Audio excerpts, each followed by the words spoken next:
Bien, pues buenas tardes. Tengo el gusto de presentar a mi colega, la doctora Renate Marcisque Schulte, quien estará a cargo de esta cuarta sesión del seminario interinstitucional, del curso interinstitucional que organiza el Seminario de Educación Superior. La doctora Renate Marcisque es doctora en estudios latinoamericanos por la Universidad Nacional Autónoma de México y también es investigadora del Instituto de Investigaciones sobre la Universidad y la Educación. Es profesora de posgrado también en la Facultad de Filosofía y Letras en el posgrado de Pedagogía. También es miembro del Sistema Nacional de Investigadores. Sus líneas de investigación son Historia de la Universidad Nacional de México, 1910-1929, Historia de los movimientos estudiantiles en América Latina, Historia de las universidades en Europa y América Latina. La doctora Renate Marcisque tiene una muy amplia obra publicada en artículos, capítulos de libros y libros, entre los cuales pues son algunos muy conocidos, como Movimientos Estudiantiles en América Latina, Argentina, Perú, Cuba y México, 1918-1929, que le editó el entonces Centro de Estudios sobre la Universidad. También ha coordinado un libro que se llama Los Estudiantes, Trabajos de Historia y Sociología, que también publicó el entonces Centro de Estudios sobre la Universidad. Y pues su obra más conocida y reconocida es la serie de libros sobre los movimientos estudiantiles en la historia de América Latina, que hasta ahora lleva 5 volúmenes, y pues es toda una recopilación de los movimientos de los estudiantes en la región latinoamericana. Bueno, pues sin más, le paso la palabra a la doctora Renate Marcisque.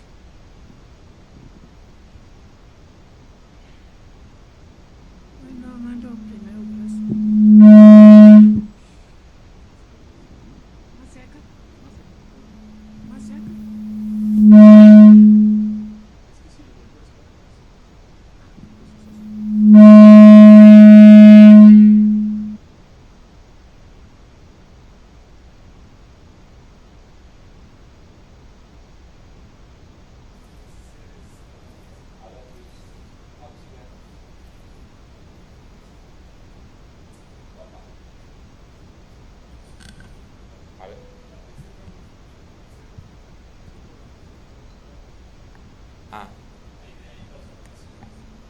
Bueno.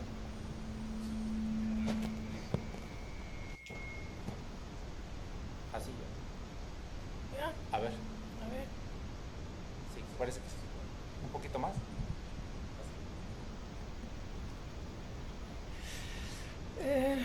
Bueno, gracias por la presentación tan amable de mi colega aquí, Armando Alcántara, y muchas gracias por los organizadores del seminario por haberme invitado. En el programa dice que el trabajo se llama La Autonomía Universitaria en México 1929. Entonces aquí tenemos dos cosas. Tenemos la autonomía universitaria y tenemos la historia del movimiento de 29. Entonces, para analizar el movimiento de 1929, necesitamos saber algo sobre la historia postrevolucionaria de México, sobre la historia de la Universidad Nacional y especialmente sobre la definición de autonomía universitaria, sobre las dos leyes orgánicas de 1910 y 1929, de manera que mi plática tiene 4 partes. Primero, la definición de autonomía universitaria. Segundo, la historia de la autonomía universitaria en México. Tercero, el movimiento estudiantil de 1929. Y cuarto, la ley orgánica de 1929 que da autonomía a la Universidad Nacional.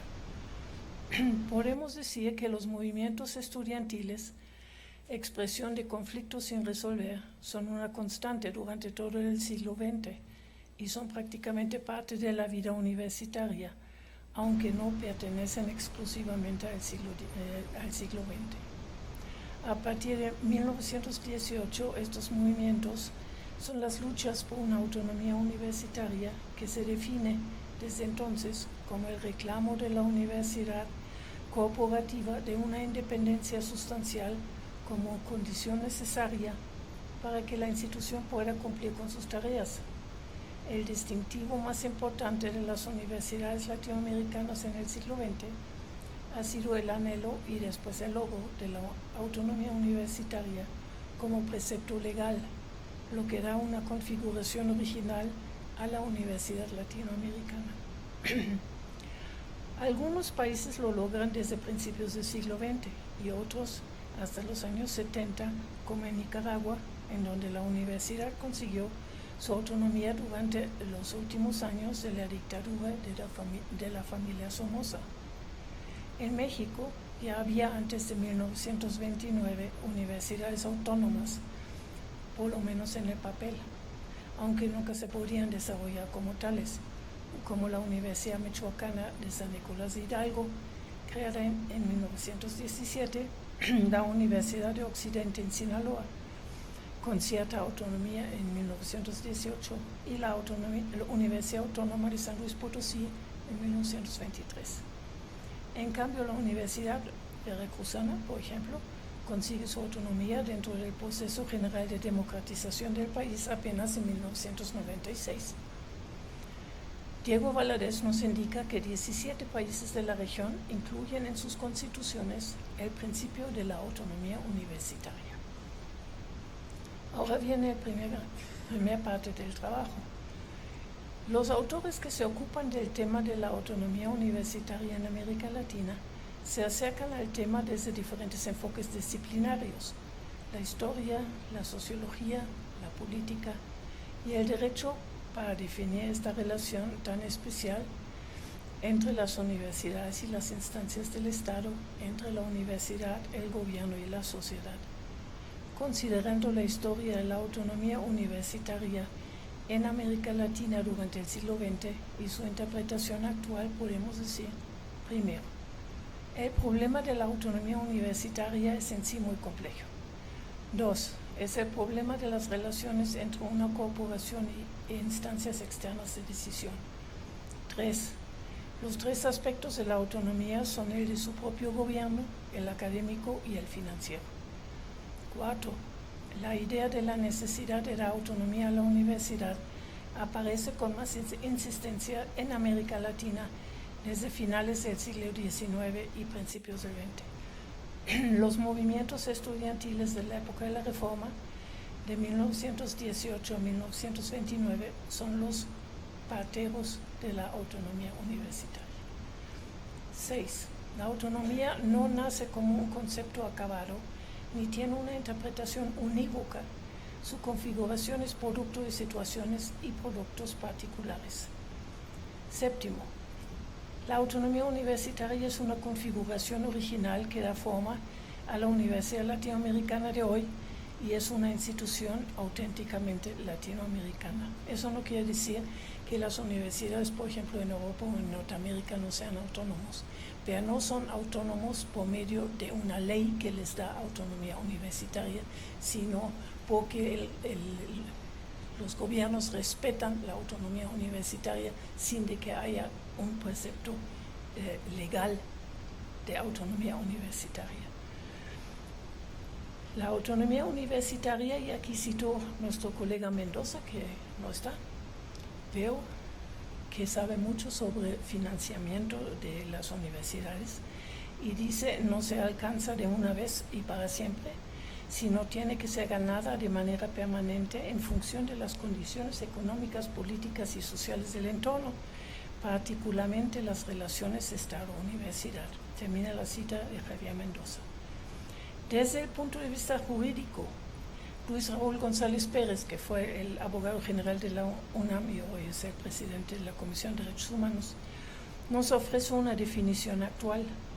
La autonomía es, y ahora viene la cita, es sinónimo de la libre determinación de los universitarios para decidir sobre el derrotero institucional, tanto en la forma de gobierno universitario y en la designación de las autoridades académicas como en los contenidos académicos de las actividades que realizan los universitarios.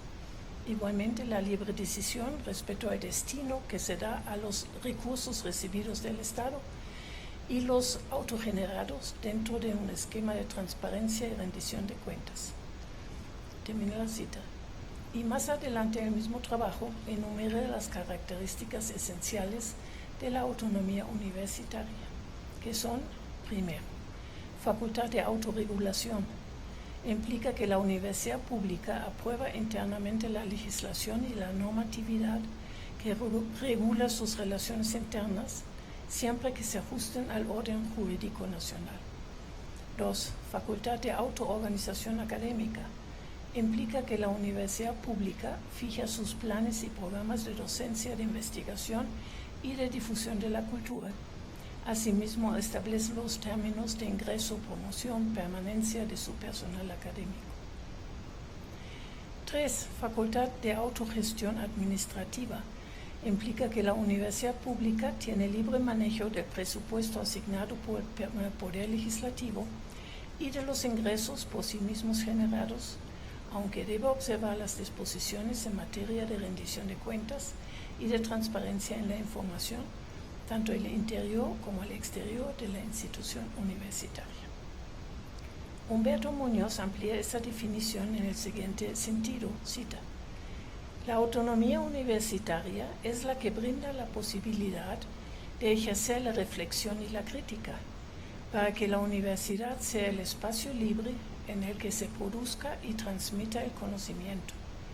Concede a las casas de estudio el derecho de autogobernarse, de construir un gobierno propio y normas que regulen los juegos de poder de sus actores, así como tener una vida política interna estructurada. La autonomía, además, constituye un elemento de identidad y de convocatoria a la unidad de los universitarios. Termina la cita de Humberto Muñoz. Pero más allá de la definición jurídica de la autonomía universitaria, hay que entender que toda la evidencia enseña que la autonomía universitaria ha transitado por muchas contingencias, versiones y usos diferenciados, constituyendo un producto histórico cuya validez debe ser entendida en relación a contextos de época y a determinaciones de circunstancias sociales concretas. Y por supuesto, la autonomía de la universidad siempre tuvo y tiene en la actualidad más que nunca un sentido político. Si la universidad hoy quiere mantener la libertad de enseñanza e investigación, entonces se tiene que entender como fuerza política autónoma en la sociedad y debe organizarse como corporación política. Esa tarea, mantener la libertad de la ciencia y la autonomía de las instituciones, ya no se puede asegurar exclusivamente desde una de las instituciones de educación superior autónomas, sino desde la autonomía del sistema científico en su conjunto. Desde ahí tiene que ser capaz de defender sus posiciones frente a las fuerzas políticas presentes en el seno de las sociedades plurales y democráticas. Lo anteriormente dicho no convierte a la universidad en una institución política, ya que una institución política se define por la adquisición de poder y por mantener ese poder. En cambio, la función de las instituciones de educación superior sigue siendo cumplir con tareas apolíticas, y esa tarea solo se puede llevar a cabo bajo condiciones de una actuación política. Porque la discusión alrededor de la interpretación de la autonomía universitaria no va a terminar nunca. Se interpretará diferente según la época y las circunstancias políticas y sociales de cada momento histórico. La autonomía de la UNAM es, por supuesto, mucho más que un derecho constitucional. Es la base que nos permite a todos nosotros trabajar, actuar y vivir dentro de esta institución. No hay que tomarlo como un simple ordenamiento jurídico, sino como como algo que construimos entre todos, autoridades, académicos, estudiantes y personal de apoyo, cada día, profesores, investigadores en la docencia, en la investigación, donde ejercemos la libertad de cátedra y con nuestra participación en los múltiples consejos y comités ejercemos la democracia de esa institución, donde decidimos sobre los diferentes aspectos académicos y administrativos de nuestra institución, sobre su desarrollo institucional y el modo de su vinculación con el entorno social que rodea las instituciones de educación superior. Eso parece normalmente a los que estamos en la UNAM, profesores, estudiantes, todos los que estamos aquí, como lo más normal, porque hace años estamos aquí, vivimos aquí y nos parece que es la vida normal de una universidad. Que vayan a universidades que no son autónomas, quédense ahí un día y se van a dar cuenta que el ambiente y todo lo que hay no tiene nada que ver con la autonomía de la universidad, sino ahí hay personas que deciden y no deciden en comités, consejos y todo lo que hacemos nosotros todos los días, que complica mucho la vida, pero todos participamos. Porque la discusión, la autonomía no es algo que debemos aceptar como dada o como hecho histórico, ya que muchas veces ha sido amenazada y en ese sentido es importante recordar, discutir y defender la autonomía de la UNAM.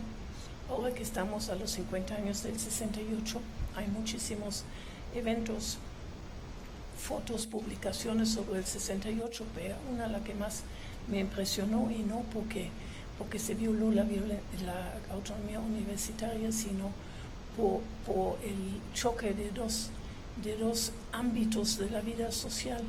Es una foto en el Politécnico donde ven a los soldados en un laboratorio del Politécnico, y cuando ven la foto los soldados no saben qué hacer, están ahí parados como asustados, no vaya a ser que aquí esas cosas explotan o quién sabe qué será, y no saben qué hacer, están ahí con mucho miedo, y bueno, pues es un laboratorio normal de la universidad, nada más que están como fuera de su ámbito y no saben qué hacer. Entonces, bueno, pues uno de los ejemplos de la violación de la autonomía universitaria.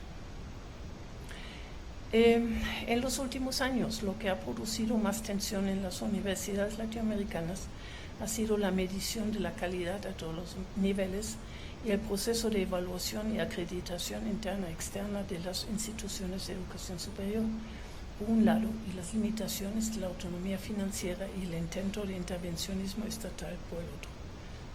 En general, se puede hablar hoy de una política educativa restrictiva de la autonomía universitaria, sobre todo en lo que se refiere a la capacidad de autodeterminación de las universidades de su patrimonio. Por ello, la UDUAL, la Unión de Universidades de América Latina y el Caribe, incluyó en su declaración de Guadalajara en 2014 sobre autonomía universitaria en el punto 6, el garantizar el financiamiento público de la educación superior como un derecho constitucional que corresponde observar más allá de la aplicación de criterios político-gubernamentales de carácter interesado. En otras palabras, la exigencia de rendición de cuentas a la universidad no debe utilizarse como pretexto para coartar la autonomía universitaria de ninguna manera, exigencia que no va en menoscabo de nuestro compromiso con la calidad en el ejercicio de nuestras funciones. La parte 2 de mi trabajo, proyectos de autonomía universitaria antes de 1929. Podemos hablar de los antecedentes de la autonomía universitaria de 1929, desde el primer proyecto de Justo Sierra para fundar una universidad en México, 1881.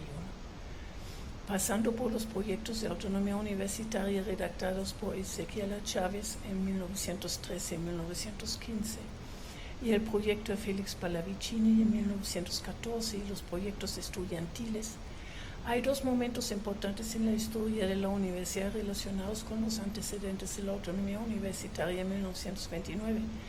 El proyecto de 1923, presentado por los estudiantes, resultado de un conflicto severo entre la Universidad de Antonio Caso como rector y el gobierno, representado por José Vasconcelos, Y en segundo lugar, el proyecto de autonomía universitaria de 1928, encargado por el rector Alfonso Pruneda.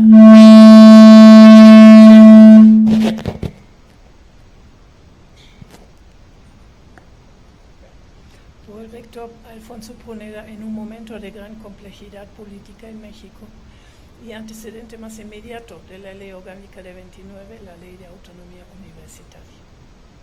Todo eso con la idea de reforzar la idea que el concepto de autonomía universitaria estaba presente en México por lo menos desde 1881 en las propuestas de las autoridades universitarias, de los profesores y por supuesto en las luchas estudiantiles de la época. Autonomía were in the air. La idea, hay que decir quizás los que no conozcan bien la historia de la universidad, México tenía 30 años después de la conquista de la primera universidad, que durante toda la época colonial se mantiene esta universidad en la Ciudad de México. A mediados del siglo XIX, en la época de Maximiliano, se cierra la universidad, que la Universidad Colonial, y de ahí a 1910 México no tiene una universidad, sino tiene escuelas nacionales de jurisprudencia, de medicina, de ingeniería, etc. Por eso este afán de Justo Sierra que no puede haber un país desarrollado sin una universidad. Así que a partir de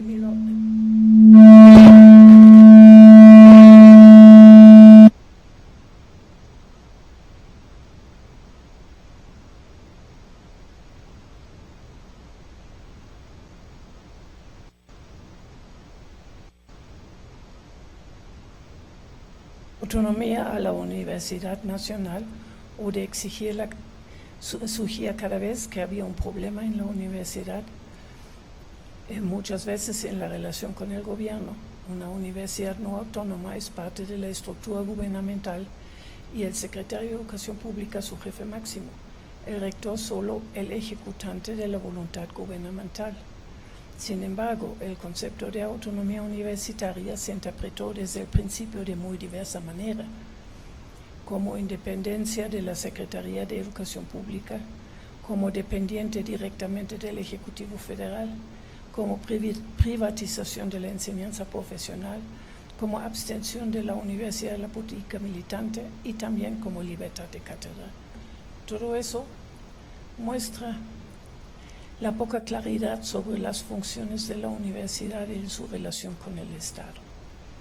Sin embargo, la primera ley orgánica de la Universidad Nacional de 1910, que se funda 2 meses antes del principio de la Revolución Mexicana en septiembre de 1910, a raíz de los festejos de los 100 años de la independencia de México, y esta ley orgánica sometió a la universidad por completo a la tutela de la Secretaría de Instrucción Pública. En los siguientes 10 años se presentaron diversos proyectos de autonomía universitaria cada vez que la universidad vio afectada su vida institucional por decisiones políticas.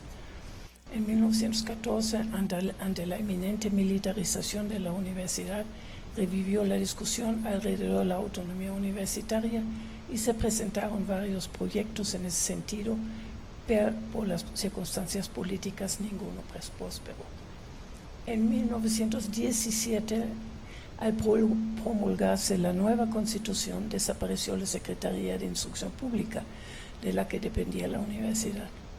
Parecía el momento indicado para una nueva iniciativa hacia una autonomía universitaria. En julio de este año, un grupo de profesores y estudiantes, encabezados por Antonio Alfonso Caso, Alfonso Pruneda, Manuel Gómez Morín, Antonio Castro Leal, Vicente Lombardo Toledano, llevaron un documento a la Cámara de Diputados en donde pidieron la plena autonomía para la universidad, o por lo menos que se respetara la autonomía del departamento universitario que había sido parte de la desaparecida Secretaría. Finalmente se logró la subsistencia del Departamento Universitario y de Bellas Artes, que en 1921, ya con Vasconcelos, se incorporó a la nueva Secretaría de Educación Pública. En los años posteriores abundaron los proyectos de autonomía universitaria, presentados sobre todo por profesores universitarios y por organizaciones estudiantiles.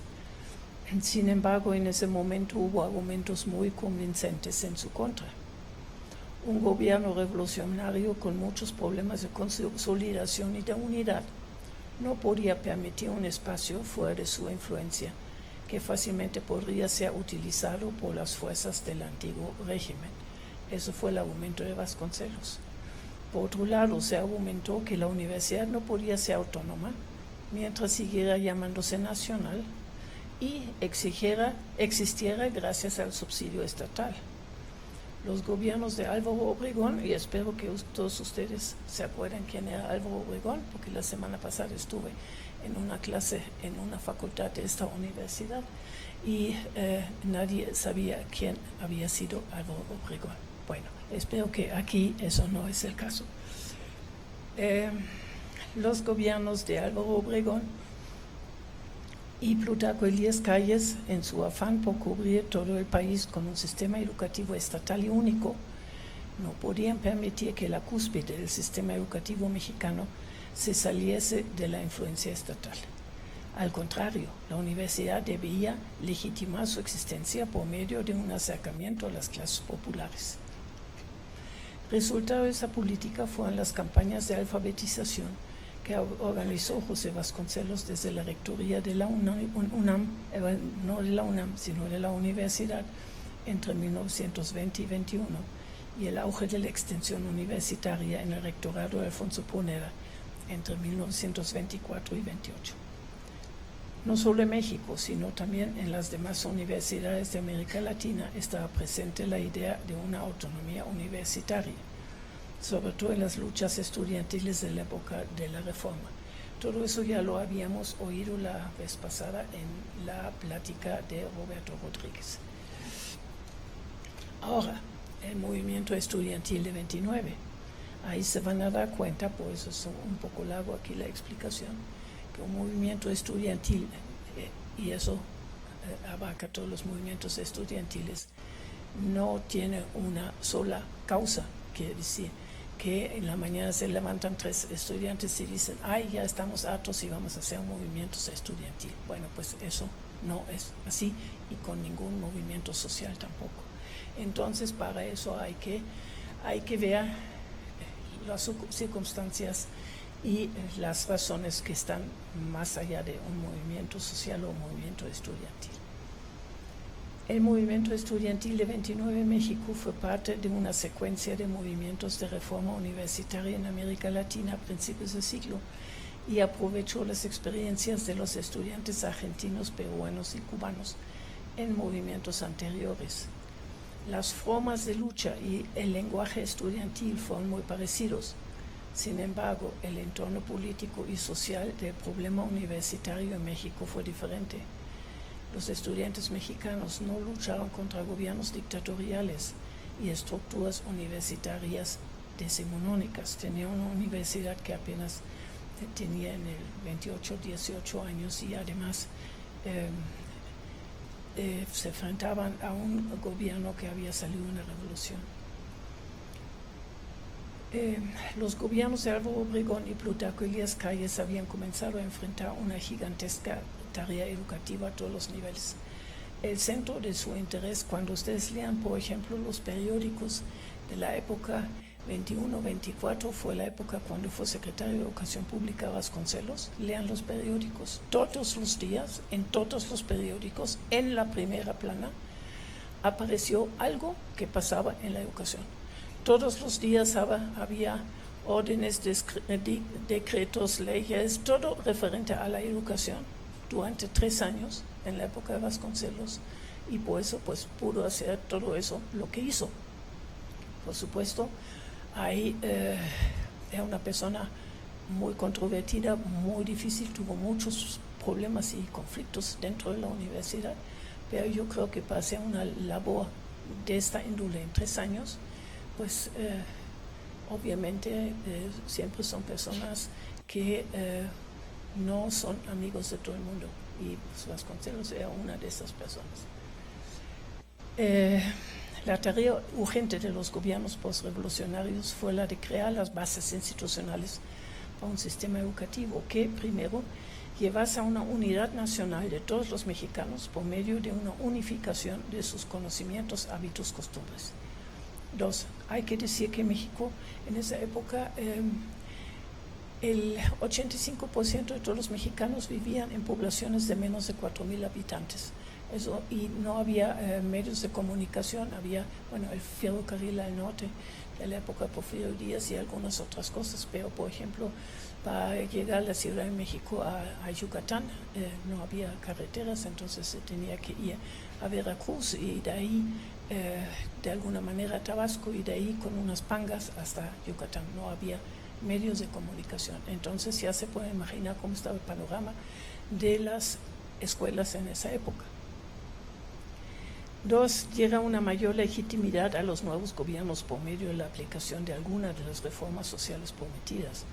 Tercero, el limitar la influencia de la Iglesia Católica en el campo educativo. Y cuarto, produjera mano de obra calificada necesaria para el desarrollo capitalista del país. Eso explica la importancia de la creación de la Secretaría de Educación Pública en 1921, que empezó a coordinar a nivel nacional todas las acciones educativas del gobierno, incluso las de educación superior. La Universidad Nacional de México, en cambio, desde su fundación en 1910, había pasado por toda clase de problemas a causa de la inestabilidad política y de las penurias económicas del país. Hasta 1929 fue regida por su ley constitutiva, que había reconocido como jefe de la universidad al ministro de Instrucción Pública y como gobierno de esa nueva institución al Consejo Universitario y al rector, quien sería nombrado por el presidente de la República. La función de la universidad para impartir educación superior y extender la cultura no se mencionó como tarea la investigación generadora de nuevos conocimientos. A pesar de los múltiples problemas de supervivencia de la universidad, la matrícula creció constantemente hasta llegar en 1928 a 8,900 alumnos aproximadamente. En estos 18 años, la estructura académica y administrativa no había podido consolidarse, que dependía de los vaivenes de la política revolucionaria, de los secretarios de educación pública, de los diferentes rectores, sus proyectos, planes, fuerza pública. En los 4 años inmediatamente anteriores al movimiento estudiantil de 29, el rector Alfonso Pruneda había tratado de corresponder al proyecto educativo del subsecretario de Educación Pública, Moisés Sáenz, ideólogo del gobierno de Calles, que hacía énfasis en una educación pragmática de tipo norteamericano, con especial interés en las escuelas rurales, primarias, rurales y obreras. A la universidad le quedó el papel de formar profesionistas para el desarrollo de México, haciendo hincapié en una educación nacionalista y un acercamiento a las clases populares, lo que llevó a un auge de la extensión universitaria. Además, en 1925 se creó el sistema de escuelas secundarias, dividiendo los años de la Escuela Nacional Preparatoria en 2, 3 años de secundaria y otros 2 de la preparatoria, con el afán de Calles de impulsar la educación media como base de una carrera técnica. A principios de 1929, la Universidad Nacional estaba formada por 14 dependencias: Facultad de Odontología, de Derecho y Ciencias Sociales, de Ingeniería, de Filosofía y Letras, Facultad para Graduados, la Escuela Normal Superior, la Facultad de Química y Farmacia, la Escuela Nacional Preparatoria, la Escuela Nacional de Bellas Artes, el Conservatorio Nacional, la Escuela Superior de Administración Pública, la Escuela de Escultura y Talla Directa, la Escuela de Educación Física y la Escuela de Experimentación Pedagógica Relación Gómez. Esas escuelas y facultades, juntos con las oficinas administrativas, ocupaban 12 edificios en el centro de la ciudad. Las oficinas de la Rectoría en la calle Licenciado Verdad y Guatemala, la Escuela Nacional Preparatoria y la Facultad de Derecho en la de San Ildefonso. en la Facultad de Química en la calle de las Cruces en Tacuba, etc. El personal de administración representaba en 1928 3.7% del total de las personas que trabajaban en la universidad y recibían 5.4% de los recursos universitarios. En el mismo año eran 1.390 personas el total de los empleados universitarios, de los cuales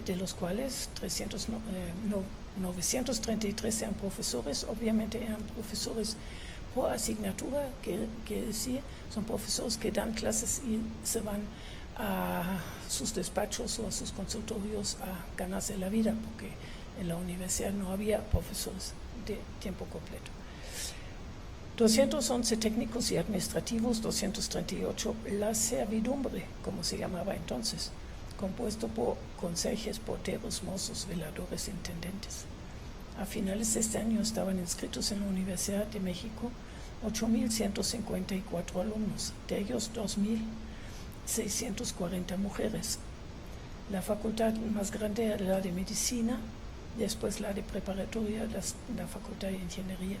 Esas mujeres, 2.640 mujeres, parecen muchas, pero esas mujeres estaban sobre todo en la Escuela Nacional Preparatoria. Ya para entrar a las facultades eran muy poquitos contados mujeres que estaban en las facultades. Llegaban los que llegaban hasta la preparatoria y terminaban normalmente su educación. Aquí hay algo sobre el presupuesto y muchos otros datos. Nada más para que tengan una idea cómo era la universidad. Las reformas en la Universidad Nacional en los últimos años habían incluido también la estructura académica. Se reglamentaron los exámenes profesionales, se fomentaron nuevas carreras, se buscaron reformas a los planes de estudio en las diferentes facultades y escuelas, sobre todo conforme al proyecto educativo del gobierno de Plutarco Elías Calles. Los últimos dos pasos dentro de esa reforma global de la universidad los iba a dar Antonio Castro a principios de 1929. Primero lleva a cabo una reforma al plan de estudios de la Escuela Nacional Preparatoria y segundo implantar un nuevo sistema de exámenes en la Facultad de Derecho y Ciencias Sociales. La reforma al plan de estudios de la Escuela Nacional Preparatoria se hacía necesario porque, como ya les dije, que en los 5 años les separaron y pusieron 3 años en la secundaria y 2 en la preparatoria. Entonces se iba a aumentar 1 año para tener 3 años secundaria, 3 años preparatoria. Durante todo el año 28 se volvieron a discutir la autonomía para la Universidad Nacional y la reforma a la Ley Orgánica de 1910, apoyados por las acciones y los discursos autonomistas del secretario de Educación Pública, José Manuel Puig Casaurranga. Por otro lado, esa discusión fue impulsada por el proyecto de autonomía universitaria que presentó ese mismo año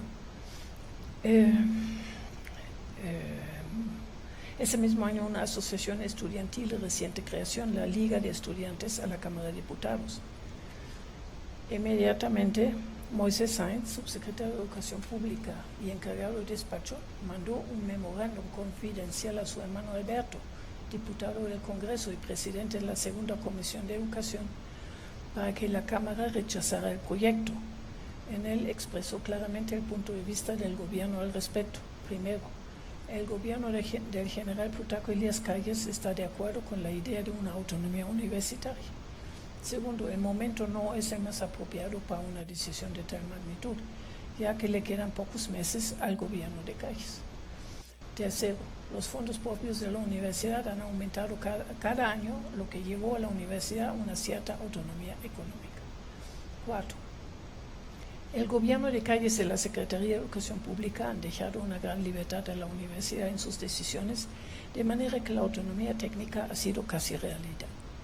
Y 5, una universidad del Estado no puede ser absolutamente autónoma porque tiene que servir al Estado. Entonces el rector Alfonso Pruneda designó una comisión para la elaboración de un proyecto de ley de autonomía universitaria. Ese proyecto, que ya no se convirtió en una iniciativa legal por los tiempos de la Cámara, y se quedó, digamos, en un cajón y es el antecedente más inmediato de la autonomía de 29. Por otro lado, durante ese mismo año, la Facultad de Derecho se caracterizó por un gran desorden y descontento por parte de los alumnos a todos los niveles. Las autoridades universitarias se quejaron de la notoria indisciplina de los alumnos, de su relajada moral, del descuido de los estudios sustituidos por el deseo vehemente de concluir la carrera de cualquier modo, usando procedimientos criticables.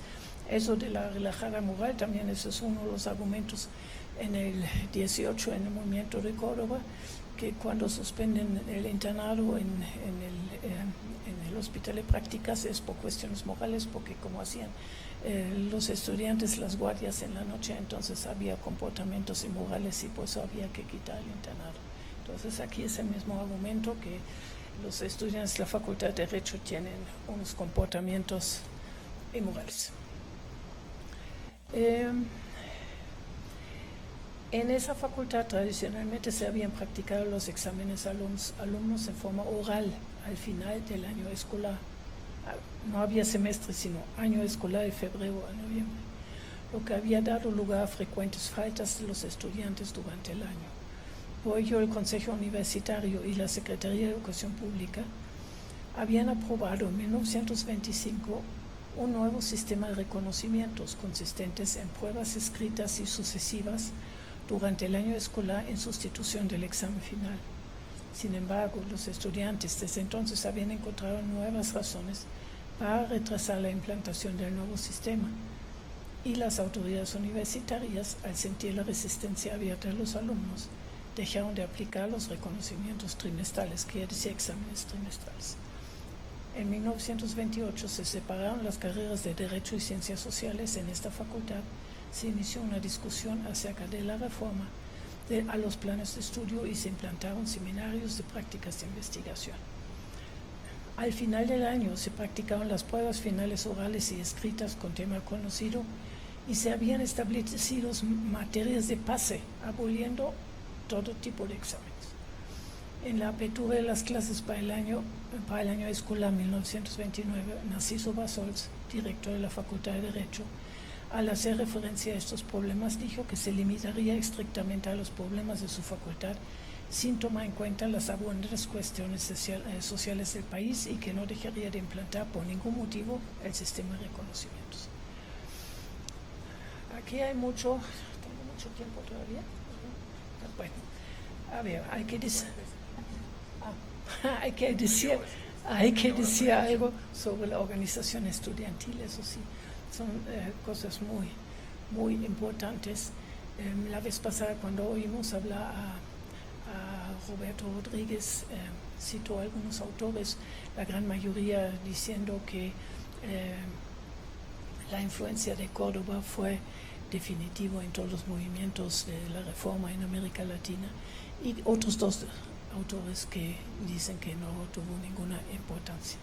Si hablamos de organización estudiantil en esa época, nos vamos a dar cuenta que son muy parecidos todas las organizaciones estudiantiles en el Cono Sur y los demás países latinoamericanos y México. Y no solo son parecidos en su manera de organizarse desde las facultades hasta las confederaciones, sino también en los congresos. En los congresos se juntan los estudiantes y si comparamos lo que discutieron y a qué resoluciones llegan, también vemos que es muy parecido en toda América Latina de lo que estaban hablando los universitarios, quiere decir que Córdoba sí tuvo influencia en toda América Latina. Yo creo que sin duda no porque era Córdoba, sino porque las mismas ideas estaban en la discusión en todas las universidades, nada más que por primera vez en el 18 en Córdoba pues hizo un movimiento alrededor de estas ideas, antiimperialismo, anticlericalismo, etcétera, etcétera. Pero todo eso estaba presente en todas las demás universidades latinoamericanas, y por eso el movimiento de Córdoba tuvo tanta importancia, porque bueno, pues todos estaban de acuerdo con lo que estaba pasando ahí. Es sobre la organización estudiantil y el Congreso Estudiantil Internacional de Estudiantes en la Ciudad de México. Hay que decir también eso, obviamente, con el apoyo de Vasconcelos. Vasconcelos tenía ideas, digamos, que incluían todo Iberoamérica en todos sus... Si ven, por ejemplo, su proyecto educativo y lo comparan con el proyecto educativo de Sarmiento en Argentina, es muy parecido. Entonces, Vasconcelos también viaja en esa época 3 meses a América del Sur y Vasconcelos es alguien que impulsa mucho el sino latinoamericanismo, también iberoamericanismo en México.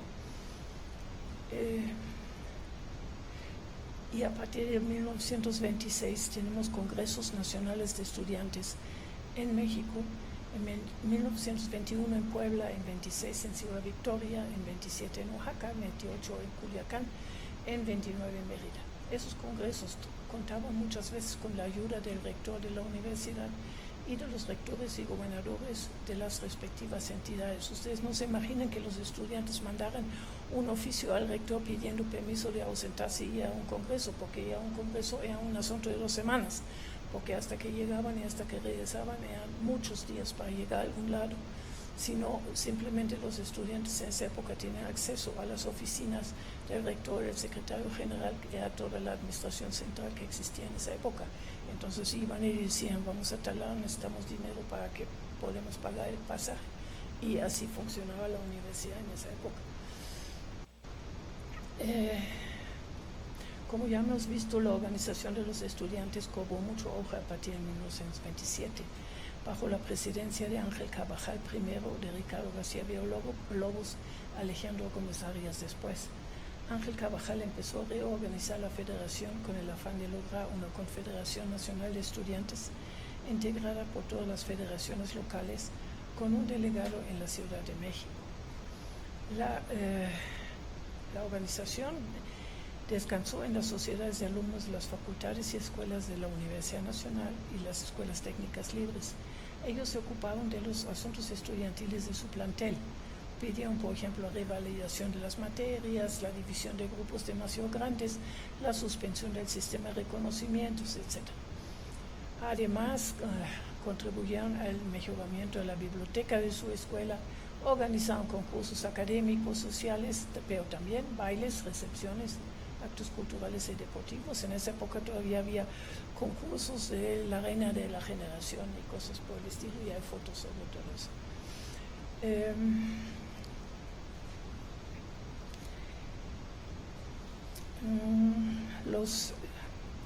Los congresos estudiantiles y las otras agremiaciones de los estudiantes constituyeron un magnífico campo de entrenamiento en que se prepararon varias generaciones para actuar en la dirección de la huelga estudiantil y después, al salir de la universidad, en la vida pública del país. Por eso muchas de las personas que voy a mencionar aquí, ustedes los conocen, pero los conocen ya en su vida pública, en la administración pública la gran mayoría. Crearon en los estudiantes una conciencia de comunidad y reforzaron la solidaridad de grupo, que hizo posible el movimiento de huelga, por medio del cual el estudiantado pasaría de las exposiciones teóricas a la injerencia práctica y directa de los destinos de la universidad. También hay que considerar el momento político, 1928, después del asesinato de Álvaro Obregón. Después tenemos el último movimiento armado de la revolución, la rebelión escobarista, que dura muy poco tiempo, pues en marzo de 1929. También, y es una cosa muy importante, la guerra cristera. En ese momento la guerra cristera se termina por medio de un acuerdo del Vaticano con el gobierno mexicano. Hoy en día nos parece que una cosa como la guerra cristera, que hay llena de violencia, es una cosa que debería interesar a los estudiantes, pues cuando revisan todos los papeles de los estudiantes, todos sus pronunciamientos, todo lo que publican, no hay una sola mención de la guerra cristera. que estaba de aquí a 300 kilómetros, y aún así a nadie le interesó la guerra cristera, por lo menos no en el papel. A lo mejor en las pláticas eso no lo sé, pero en los papeles no había interés. Pero sí había mucho interés en la campaña electoral de José Vasconcelos por la presidencia, hecho de gran importancia para el movimiento estudiantil por la relevancia de la persona de Vasconcelos y su vinculación con el quehacer educativo en México. Era una lucha romántica en contra de los vicios de los gobiernos nacidos de la Revolución, con un panorama ideológico vago y matices pluralistas. Bueno, ustedes conocen la historia de México. Vasconcelos pierde esta lucha, pero la efervescencia de los partidos políticos con motivo de la sucesión presidencial y la organización estudiantil y el desorden en la Facultad de Derecho y el nuevo sistema de reconocimientos y el nuevo plan de estudios de la preparatoria, todos estos son los problemas que estaban presentes en ese momento.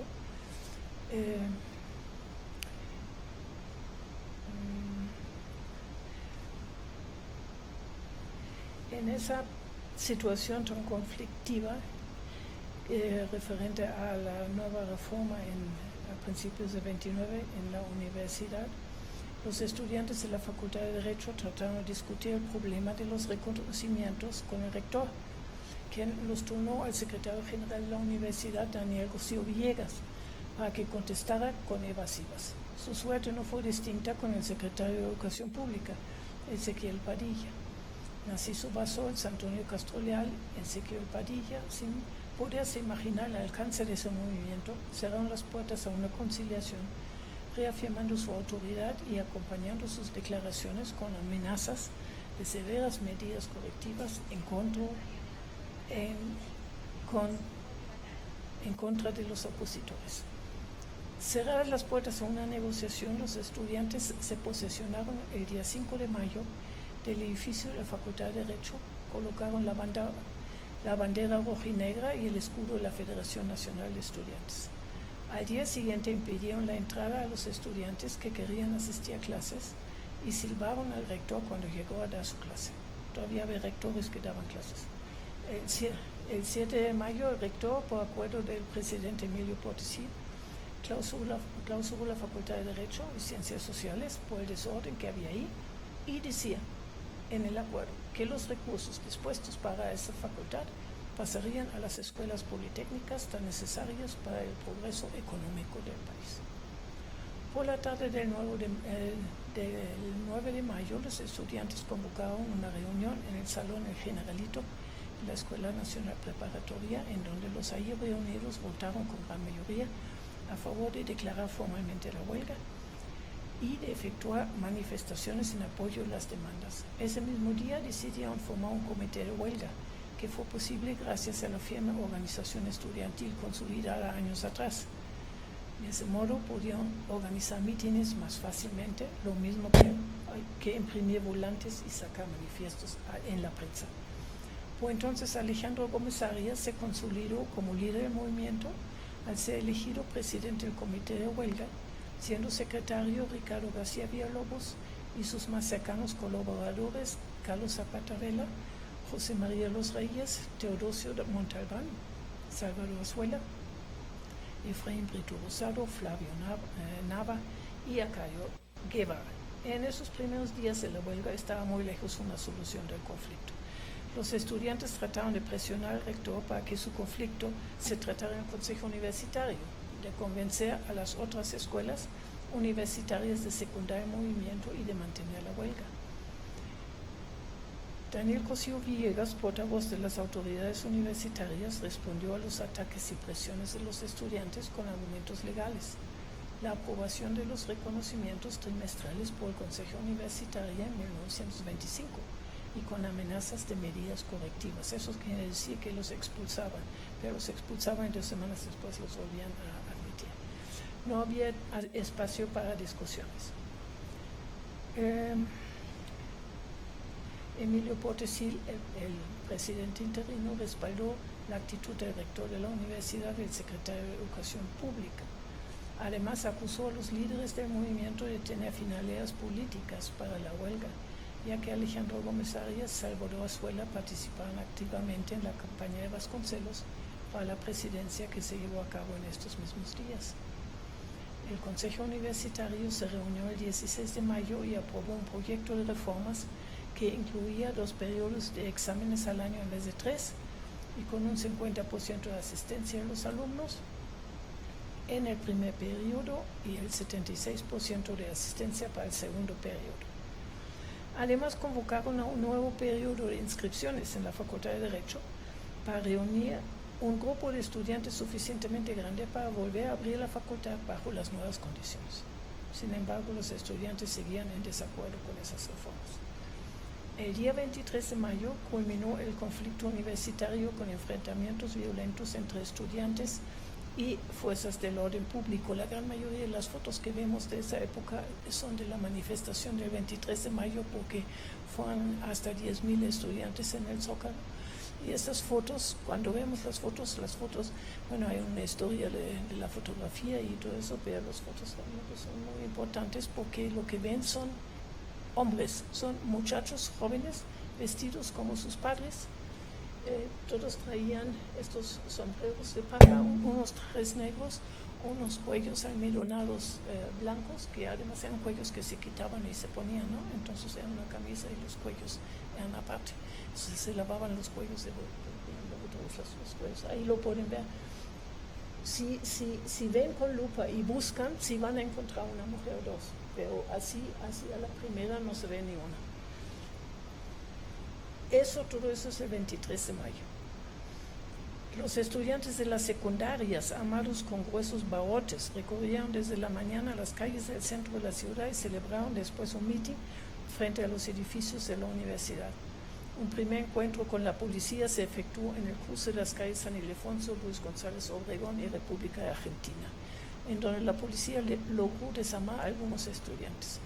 Otros más se dirigieron a la Secretaría de Educación Pública, en donde lapidaron las ventanas de la planta baja del edificio, que correspondía a la biblioteca, la pagaduría y la caja de ahorros.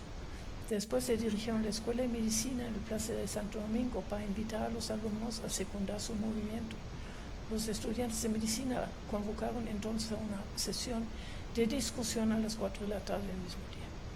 Al mismo tiempo, los estudiantes de Leyes y los de la Escuela Nacional Preparatoria, que se habían aglomerado en las afueras de la Facultad de Derecho, trataron de franquear la puerta del edificio, propagando el rumor de que en el interior del edificio había un muerto y varios heridos, aseveración que era falsa. La policía y los bomberos trataron de disolver a los estudiantes con ayuda de las bombas de agua Chapultepec y Coahuila, iniciando una lucha entre los bomberos, la policía y los estudiantes. Y aquí hay una cita del periódico La Universal. De uno de los balcones de la casa número 25 de la calle de Luis González Obregón, arriba de la cantina El Congreso, 2 señoritas arrojaron macetas, un banco de piano y algunos muebles pequeños sobre los bomberos. Trataron de defender a los estudiantes. El agua bañó a los 2 jóvenes, pero sus proyectiles hirieron al gendarme del 406, Antonio Ansúrez, y a Baltasar Tromundo, estudiante. Termina el texto del periódico La Universal. Los estudiantes se refugiaron en la sucursal de correos de Santo Domingo y en una bolería, huyendo del agua de las pipas y de los hachazos de la policía, porque la puerta de la facultad estaba cerrada. Ese violento encuentro terminó cuando llegó Manuel Puig Casaurang, jefe del Departamento del Distrito Federal, y ordenó la retirada de la policía y los bomberos y se ofreció a intervenir directamente ante el presidente en favor de los estudiantes. Hubo varios heridos, pero ninguno de gravedad. En la tarde del 23 de mayo, los representantes de la Sociedad de Alumnos de la Facultad de Medicina, ante la presencia del director de la facultad, Fernando Carranza, y de Manuel Puig Casaurang, decidieron, después de 3 horas de discusión, participar en el movimiento de huelga. Y después se juntan todas las demás facultades, escuelas, porque si vemos que en la universidad había alrededor de 9.000 estudiantes y 10.000 en el Zócalo, entonces venían de muchas escuelas privadas, escuelas secundarias, de muchos lados.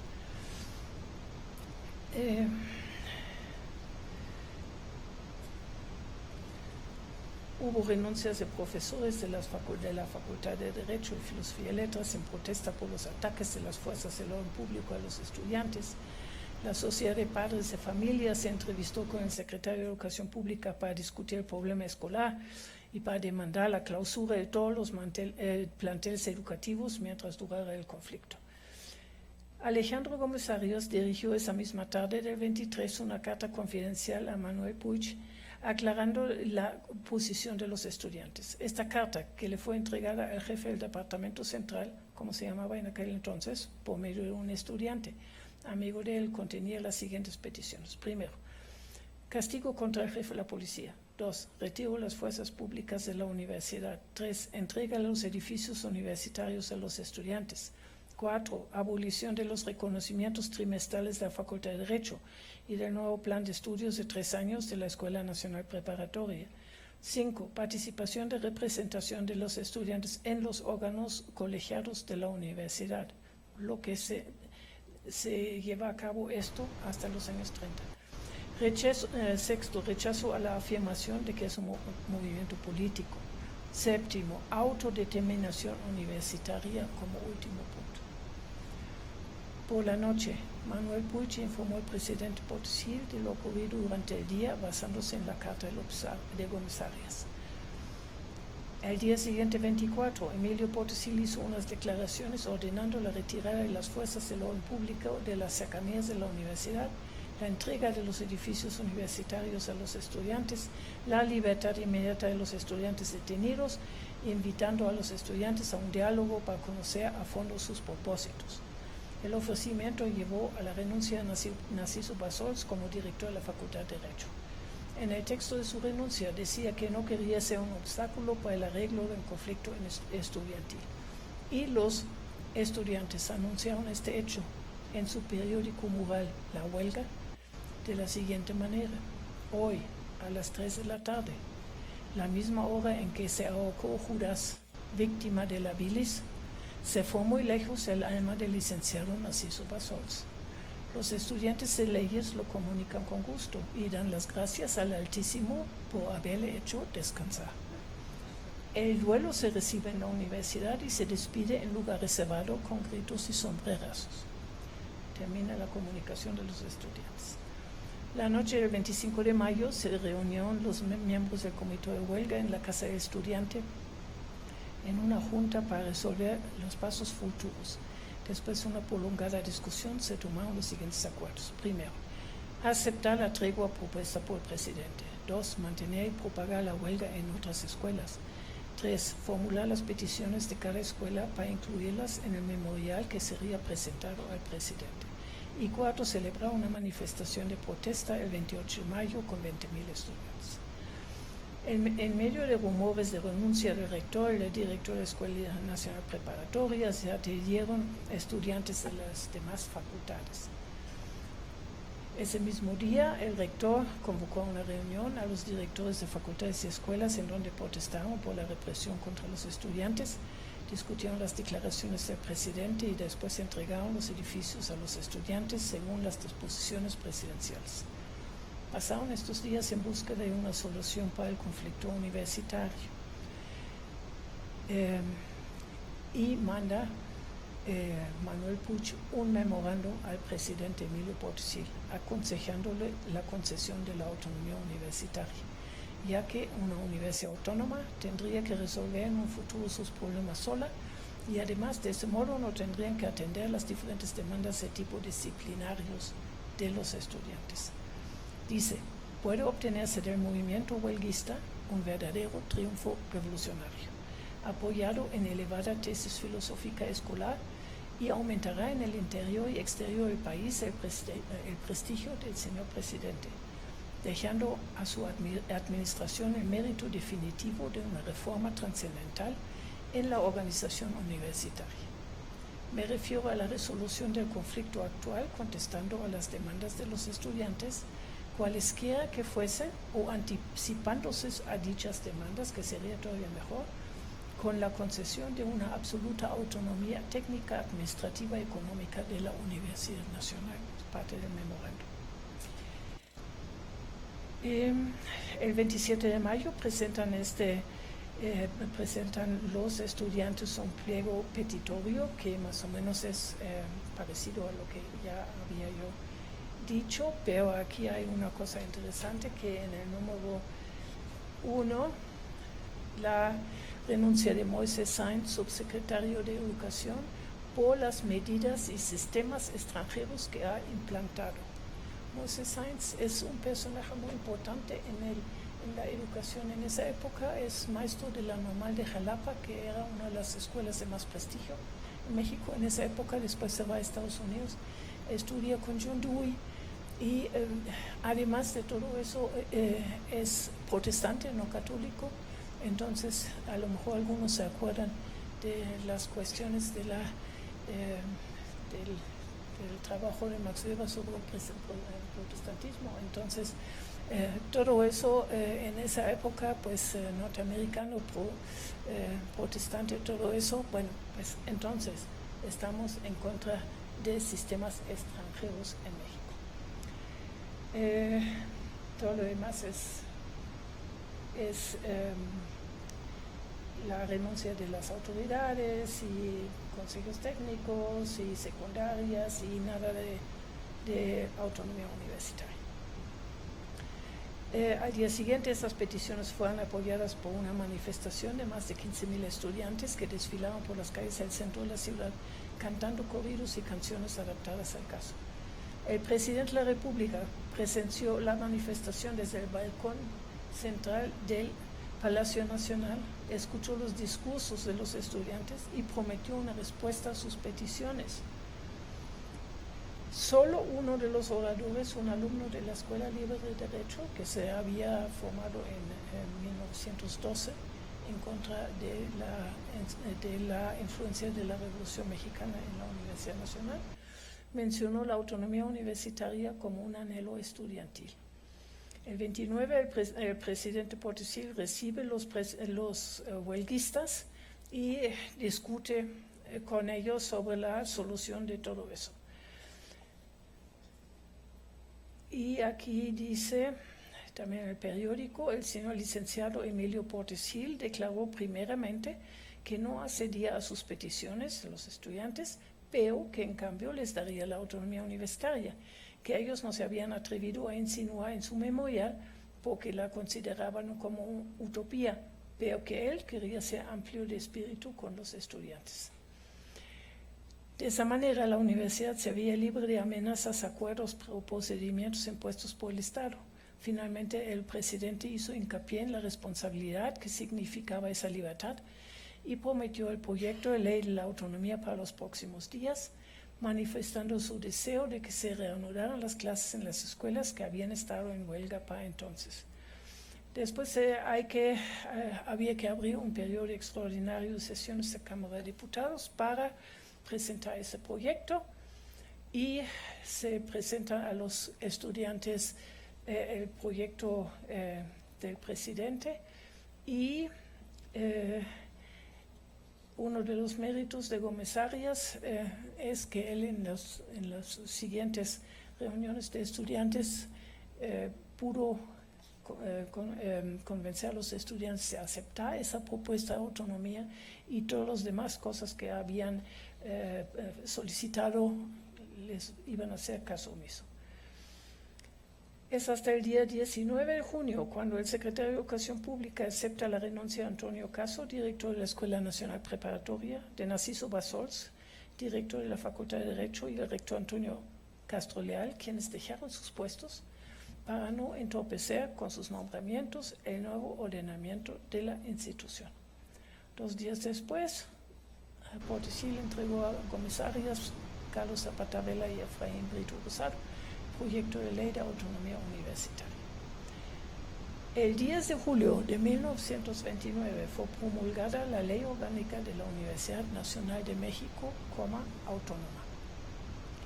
En los considerados de ley se reflejó toda la ideología del Estado mexicano postrevolucionario y sus ideas operantes sobre la educación y la universidad, en especial, y cita, que es un propósito de los gobiernos revolucionarios la creación de instituciones democráticas funcionales que debidamente solidarizadas con los principios y los ideales nacionales y asumiendo responsabilidad ante el pueblo, queden investidas de atribuciones suficientes para el descargo de la función social que les corresponde.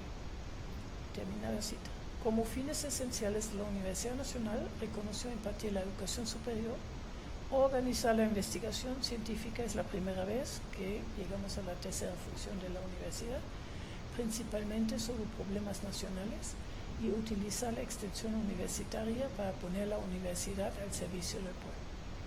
Esta nueva disposición contenía ya algunas ideas que se harían realidad en la Ley Orgánica del 33. Decía que a la larga la universidad debería convertirse en una institución privada con fondos propios que la harían enteramente independiente. Además, como era obligación del gobierno atender primeramente la educación básica, tendría que dejar la enseñanza superior a los interesados, que pagarían sus estudios por medio de colegiaturas.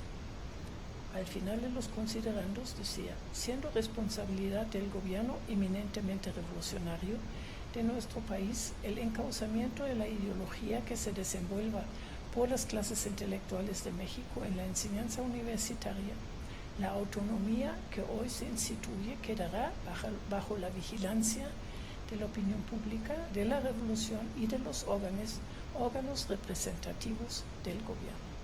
Según esa nueva disposición, la universidad quedó integrada por las siguientes instituciones.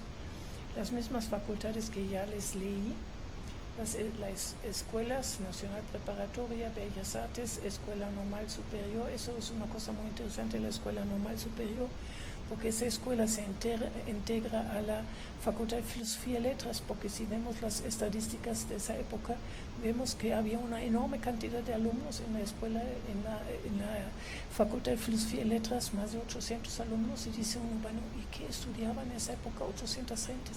Pues estaban en la Escuela Normal Superior, porque la incorporaron a la de Filosofía y Letras, porque no sabían muy bien qué hacer con esa Facultad de Filosofía y Letras, y para que tenga alguna utilidad, bueno, pues que forma ahí el personal que necesitaban para el nuevo sistema educativo. Entonces, pues está la Escuela Normal Superior, y también se integran institutos de investigación que antes no había.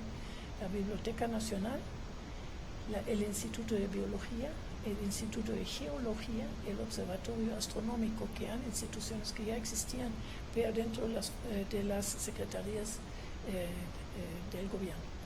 La máxima autoridad de la universidad era el Consejo Universitario, integrado por el rector, el secretario de la universidad y los directores de las facultades, escuelas y instituciones universitarias como miembros ex oficio.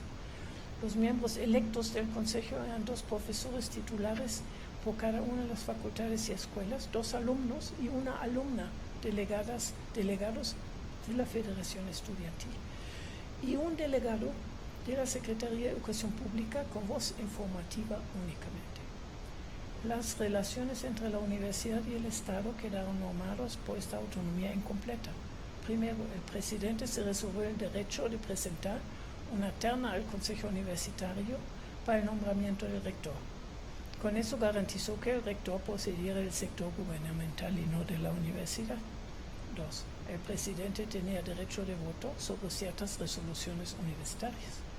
Y tercero, la Secretaría de Educación Pública contó con un delegado en el Consejo Universitario, como ya dije, con voz informativa.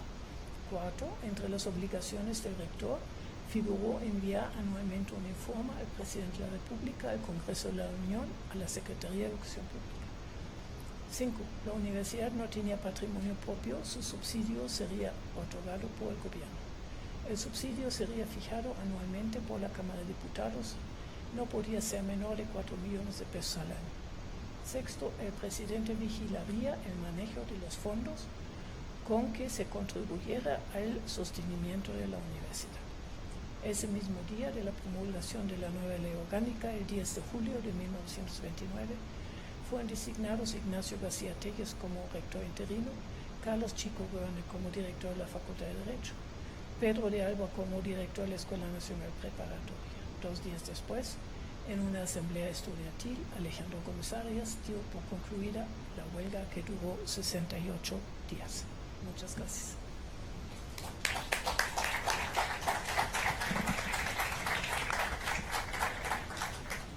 Muchas gracias, Renate. Sin duda ha sido muy interesante este detallado recorrido del movimiento de la autonomía de 1929. Pues ahora vamos a tomar un receso de unos 15 minutos y después volvemos con las preguntas de las sedes y de las personas que se encuentran en la sala. Regresamos entonces al 10 para las 7.